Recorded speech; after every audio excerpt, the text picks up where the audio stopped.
She was just a struggling art teacher fighting to save her father's life, until a ruthless billionaire pulled her into a world of scandal, secrets, and a love she never saw coming.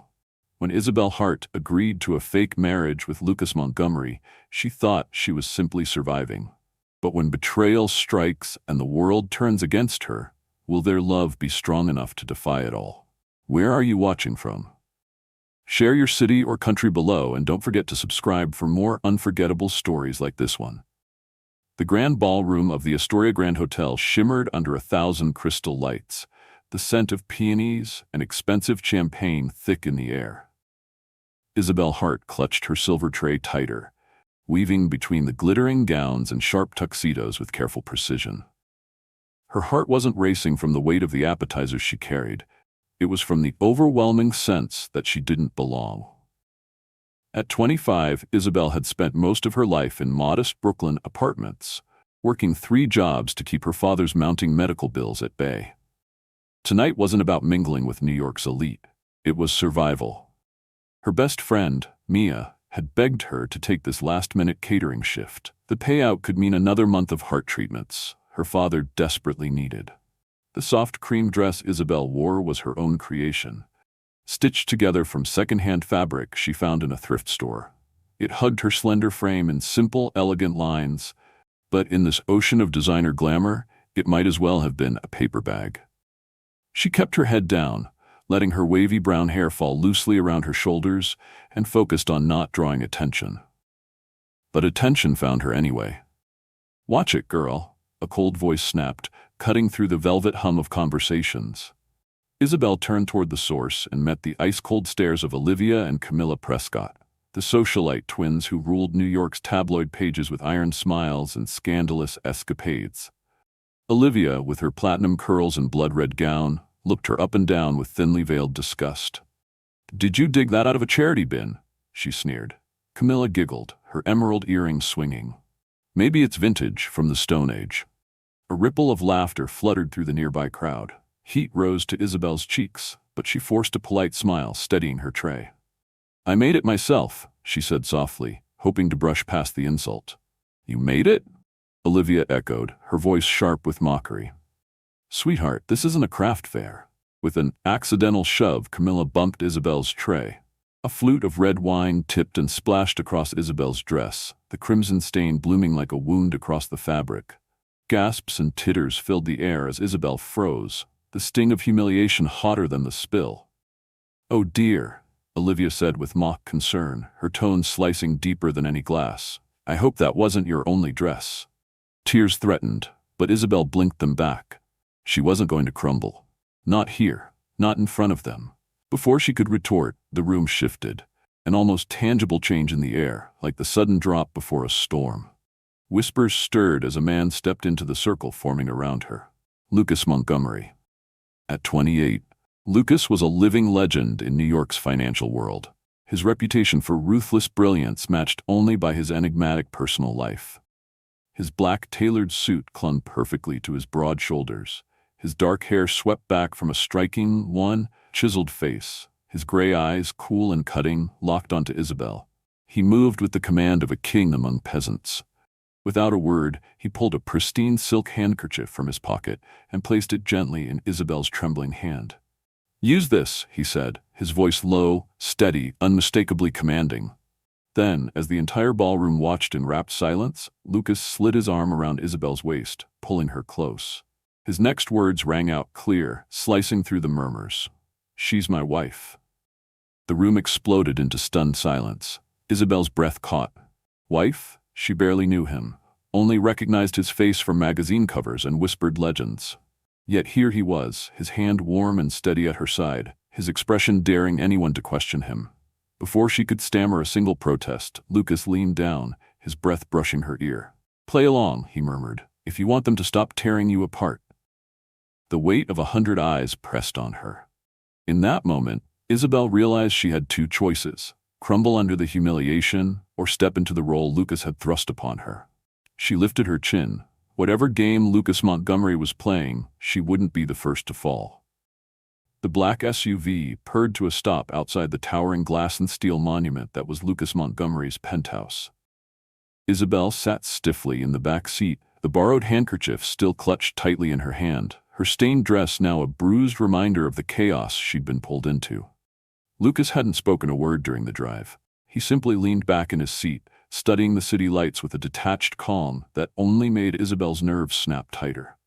Inside, the penthouse was another world altogether. Sleek, vast, and cold. High ceilings, modern art, gleaming marble floors. It felt more like a museum than a home. Isabel hugged her arms around herself, feeling small beneath the weight of it all. Lucas finally turned to her, his gray eyes unreadable. "You'll stay here for the night," he said, as if it were the most natural thing in the world. "It's safer." "Safer from what?" Isabel asked, her voice sharper than she intended. He arched a brow. "From the jackals already sniffing around for blood. Clara Prescott is nothing compared to the tabloids once they get a whiff of scandal." The thought made Isabel's stomach churn. She wasn't built for public battles. She just wanted to save her father, to teach art, to live quietly. But Lucas Montgomery had yanked her onto a battlefield where reputations lived and died with a whisper. Before she could protest, a housekeeper appeared with a garment bag. Lucas nodded toward it. "Change. You'll need to look the part tomorrow." The part? A wife. Isabel gritted her teeth, refusing to let the fear win. She nodded silently and disappeared into the guest suite, where a floor-length silk nightgown awaited her, simple but undeniably expensive. As she slipped into it, she barely recognized herself in the mirror. A girl plucked from obscurity and dropped into the middle of a billionaire's game. The next morning began with a jolt. Lucas insisted they have breakfast together. A test, she realized, for their public appearances. She found him already seated at a glass table overlooking Central Park, sipping black coffee and scanning news headlines. He looked so at ease, so powerful, that Isabel almost forgot she was playing a part. She sat across from him, painfully aware of the staff stealing discreet glances. The tension coiled tighter when Lucas put down his coffee and said smoothly, "We have a charity event tonight. You'll be by my side?" It's crucial they believe this marriage isn't just some drunken impulse. Isabel swallowed hard. "And if they don't?" Lucas's mouth curved into something between a smirk and a warning. "They will." The day blurred by in a haze of fittings, rehearsals, and whispered instructions from Lucas's team. Isabel tried on designer dresses, learning to walk in stilettos so high they felt like weapons. A polished PR manager named Celeste drilled her on the story, how she and Lucas had met, their whirlwind romance, the fabricated details of a marriage that had never truly happened. By the time night fell, Isabel was exhausted, but when she emerged from the dressing room in a midnight blue gown that hugged her curves perfectly, even Celeste seemed momentarily speechless. Lucas stood nearby, adjusting the cufflinks on his tailored tuxedo. When he looked up and saw her, something flickered across his expression, something Isabel couldn't name. "You'll do," he said, voice low and rough. But his eyes told a different story. At the gala, the elite turned their heads as Lucas entered with Isabel on his arm. Whispers rippled through the golden-lit ballroom, but Lucas never faltered. He introduced her as his wife, with the kind of effortless charm that made the lie nearly believable. Isabel forced herself to smile, to nod, to meet the curious and judgmental stares head-on. But it was harder than she imagined, especially when Olivia Prescott approached, her crimson lips curled into a wolfish smile. "Lucas," Olivia purred, ignoring Isabel entirely. "You've certainly surprised us all." Lucas's arm tightened slightly around Isabel's waist. "Life's full of surprises," he said coolly, his tone brooking no argument. Olivia's eyes narrowed briefly before she drifted away, but not without a final, lingering glare at Isabel, a silent warning that the battle was just beginning. Later that night, as they rode the elevator back to the penthouse, Isabel leaned against the cool mirrored wall, her feet aching, her heart heavier than ever. "You handled yourself well," Lucas said, his voice softer than before. She turned to him, exhaustion plain on her face. "How much longer do we have to pretend?" Lucas stepped closer, his reflection merging with hers in the glass. His eyes were no longer cold. They were burning. "Until it stops being pretend," he said. The morning sun sliced through the penthouse windows, but the warmth it offered did little to thaw the tension lingering in the air. Isabel sipped her coffee at the kitchen island, pretending to read an article on her phone while Lucas spoke on a call across the room. His voice was low, clipped, and every so often he cast a glance at her, watchful, protective. It had been 3 days since the gala. 3 days of pretending to be Mrs. Montgomery at charity lunches, photo ops, and whispered conversations with strangers who judged her without knowing her. And yet, a strange comfort had grown between them, as if the line between pretense and reality blurred more with each shared look, each accidental brush of hands. But comfort was dangerous. And comfort didn't last long in Lucas's world. Isabel's phone buzzed violently on the counter. She glanced at it, her heart skipping a beat at the headline splashed across the screen. Lucas Montgomery's secret, wife for hire? Her stomach turned to ice. Trembling, she clicked the link. There it was, laid bare for the world, a scanned copy of their confidential marriage contract. Every brutal detail. The 1-week term, the $75,000 payment, the no emotional entanglements clause. Bold, damning proof that their relationship was nothing but a transaction. She barely registered Lucas crossing the room until he was beside her, his expression tight. "What is it?" he asked, but she didn't answer. She just turned the screen toward him. For a moment he said nothing. Then he swore under his breath, grabbing his phone and barking orders to someone on the other end. Isabel sat frozen, the blood roaring in her ears. She could already imagine the headlines multiplying, the vultures circling, the smug satisfaction on Olivia Prescott's face. She rose shakily to her feet. "Who would do this?" she whispered. Lucas's jaw clenched. "I have my guesses." The doorbell rang, sharp and urgent. Lucas motioned for the housekeeper to answer it. A courier handed over a thick manila envelope. Inside, a stack of tabloid magazines already screaming her name in Betrayal. Lucas ripped one open and scanned it. "They got to it fast," he muttered grimly. The realization hit Isabel like a slap. Someone inside. Someone close to Lucas. Trevor Kane. The assistant who had always been so polite, so conveniently around when she was most vulnerable. Isabel saw it now. The glances, the subtle questions. "It was Trevor," she said, her voice cracking. Lucas didn't argue. He just cursed again, rubbing a hand over his jaw. "I'll deal with him." But Isabel's world was already tilting dangerously. The security she had clung to was crumbling. The whispers would become shouts. Her father, already fragile, would see these headlines. The students she taught, the people she had tried so hard to protect herself from, they would believe she was a liar, a fraud, a gold digger. "I have to leave," she said, her voice trembling but firm. Lucas stepped closer, his hand reaching for her. "No, Isabel?" She stepped back, shaking her head. "You said this was a shield." "It's not anymore. It's a target." Her voice broke. "I can't stay here and watch everything fall apart around me. I'm not strong enough for this world, Lucas." Something flickered in his eyes, anger, pain, but he didn't try to stop her as she fled to the guest room, throwing her few belongings into the same worn backpack she had arrived with. By the time she reached the door, Lucas stood there, blocking her path. His voice was low, rough. "You're not just a shield anymore, Isabel. You're more."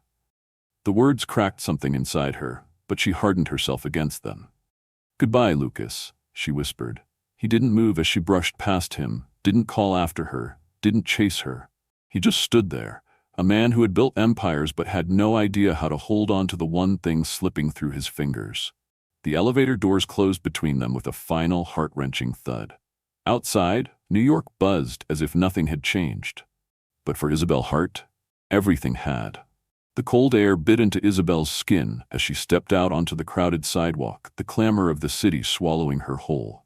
She pulled her jacket tighter around herself, trying to ignore the flashing cameras that had already started trailing her like hyenas. She needed to disappear, to escape the tidal wave of humiliation bearing down on her. Across town, in the towering glass fortress of Montgomery Enterprises, Lucas faced a different kind of battlefield. The boardroom crackled with tension. Executives, shareholders, and advisors lined the long mahogany table, their faces a blur of skepticism and veiled outrage. "You've embarrassed this company, Lucas," Maxwell Montgomery said from the head of the table, his tone cold, rehearsed. "The board demands a resolution before this scandal drags us down further." Lucas leaned back in his chair, outwardly calm, though a storm raged inside him. He already knew what they were pushing for: an engagement, a strategic marriage to Olivia Prescott, the safe, pedigreed choice. A merger of power and influence, washed clean of the chaos Isabel had left in her wake. "We want an announcement," Maxwell continued, smiling thinly. "Before tonight's shareholder gala, an engagement to Olivia would restore confidence." Lucas's hands tightened into fists beneath the table. He thought of Isabel, her fiery eyes, her stubborn courage, her broken voice when she said goodbye. He thought of the nights she stood by his side, pretending, surviving, growing real before his very eyes. They wanted him to erase her.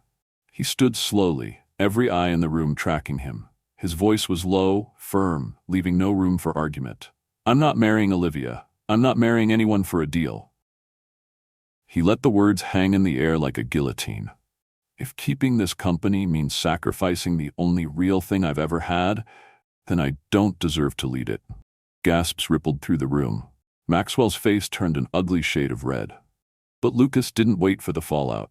He was already moving, leaving the stunned board members in his wake. That night, as the gala filled with glittering guests and murmuring crowds, Isabel sat alone in a tiny Brooklyn cafe, nursing a cup of lukewarm coffee. Her old life beckoned to her. A life where no one knew her name. No one cared who she pretended to be. Yet her heart refused to settle. She missed Lucas with an ache so fierce it terrified her. She was debating whether to leave when the door burst open.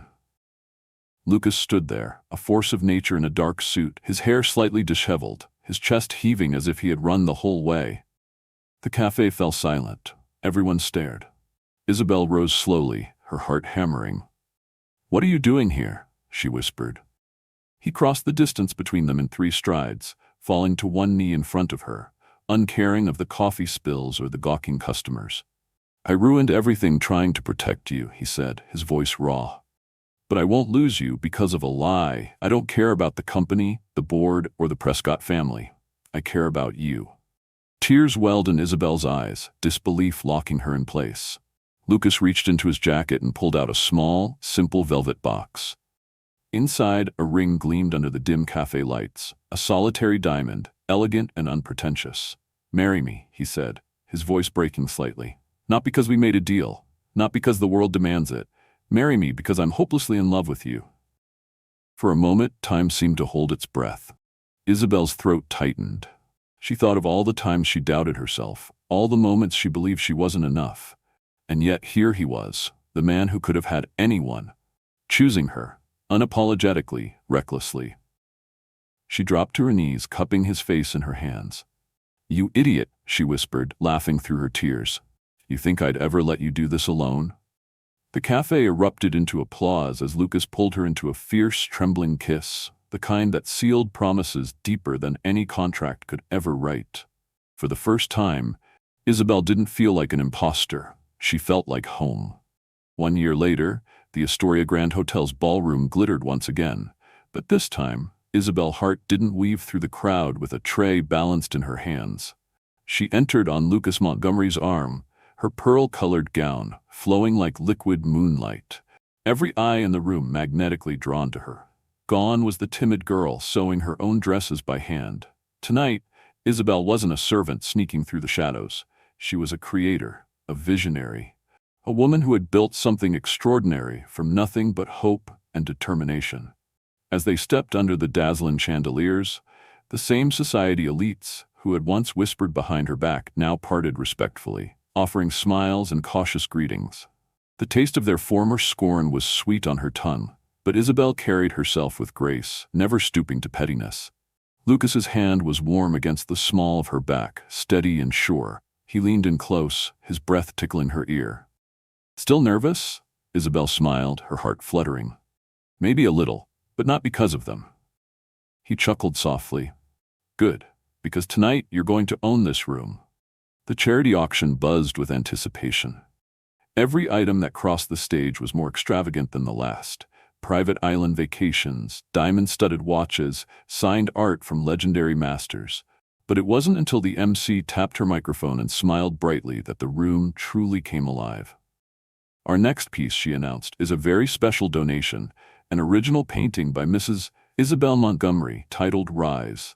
All proceeds will fund free art programs for underprivileged youth throughout New York City.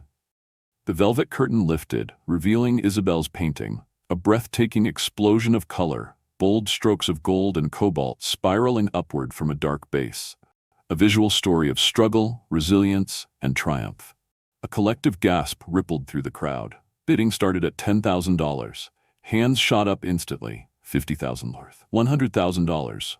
Isabel sat frozen beside Lucas, hardly breathing as the numbers climbed. $500,000, shouted a famous philanthropist. $1 million, offered a renowned art dealer moments later. The auctioneer's voice was nearly breathless when a tech magnate in the back lifted his paddle and said, $2 million. The ballroom erupted into applause. Isabel blinked back tears as the gavel fell, her heart soaring higher than it ever had before. She rose to her feet at the MC's invitation, gliding toward the stage as her gown shimmered like stardust. Standing at the podium, she faced the crowd, the same world that once sneered at her, and smiled with genuine warmth. "I'm honored beyond words," Isabel said, her voice clear and strong. "But this painting, it isn't just mine. It belongs to every child who dreams beyond their circumstances, every artist who believes beauty can rise from hardship. I will use every dollar from this auction to open free studios across this city, so no dream ever goes unheard because of where you come from." The ovation that followed was deafening, not the polite claps of obligation, but thunderous, heartfelt support.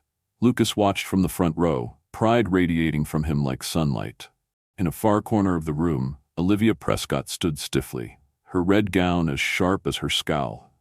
Maxwell Montgomery, now stripped of much of his power, nursed a drink with a sour expression. But Isabel didn't even spare them a glance. They were ghosts from another life, no longer able to touch her. Later, after the last champagne glass had been emptied and the final congratulations had been whispered, Lucas and Isabel slipped away from the crowd to a quiet balcony overlooking the city. "You did it," Lucas said, wrapping his arms around her waist. "You turned every stone they threw at you into a foundation." She laughed, soft and free. "We did it." He kissed her forehead, lingering, breathing her in. "You saved me, Isabel Hart. You made me believe again." Tears pricked her eyes, but they were tears of joy. "And you," she whispered, resting her head against his chest, "made me realize I was never small to begin with." They stood there, wrapped in each other as the city stretched out below them, a sea of endless lights, 1,000 new dreams waiting to be born. Their story hadn't ended at the gala. It had only just begun. And this time, it wasn't built on contracts or lies. It was built on love, the purest, fiercest kind of love there was. Life lesson. Isabel Hart's journey teaches us that true worth isn't measured by status, wealth, or the approval of society. It's defined by courage, resilience, and the quiet decision to keep moving forward even when the world tries to tear you down. She showed us that no amount of humiliation or betrayal can diminish a person who knows their own value. Love, too, is not about contracts or grand displays. It's about seeing the soul beneath the surface, believing in someone when they can't even believe in themselves. Lucas Montgomery learned that real strength lies not in power or reputation, but in vulnerability, loyalty, and choosing love over fear. Their story reminds us that life's greatest battles often happen quietly, inside ourselves, and that victory is not always about defeating others. It's about rising above them without losing who you are. When you fight for your dreams with authenticity and refuse to shrink before judgment, you build something stronger than fame or fortune. You build a life that's truly yours. Never let the world's cynicism define your path. Never let fear decide your worth. And never underestimate the quiet power of choosing kindness, even when the world is watching. Where are you watching from? We'd love to know. Drop your country or city in the comments and be part of our beautiful community. If you enjoyed this story and want more inspiring journeys like this, make sure to subscribe to our channel and hit the notification bell so you never miss another one.